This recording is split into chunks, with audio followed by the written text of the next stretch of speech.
ابتدا ہے اس رب ذوالجلال کے بابرکت نام سے جس کے ناموں کی کوئی انتہا نہیں۔ بسم اللہ الرحمن الرحیم۔ السلام علیکم تمام سامعین کو ایش وائس میں خوش آمدید۔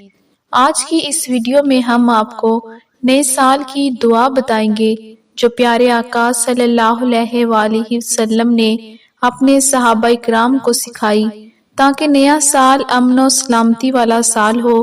لیکن ویڈیو کی طرف آگے بڑھنے سے پہلے ہماری آپ سے گزارش ہے، سبسکرائب کیجئے ایش وائس یوٹیوب چینل کو اور دبائیے اس گھنٹی کے بٹن کو لیٹسٹ ویڈیو سب سے پہلے دیکھنے کے لیے۔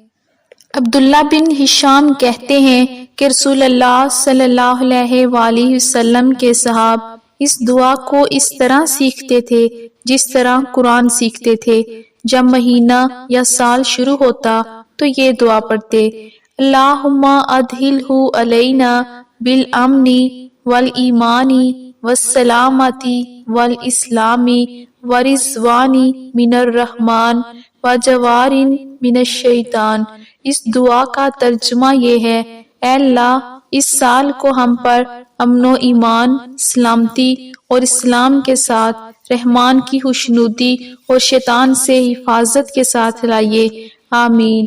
اس دعا کو خوب عام کریں کیونکہ حضرت انس بن مالک رضی اللہ تعالی عنہ سے روایت ہے کہ رسول اللہ صلی اللہ علیہ وآلہ وسلم نے فرمایا کہ جس شخص نے میری سنت کو زندہ کیا اس نے مجھ سے محبت کی، اور جس نے مجھ سے محبت کی وہ جنت میں میرے ساتھ ہوگا۔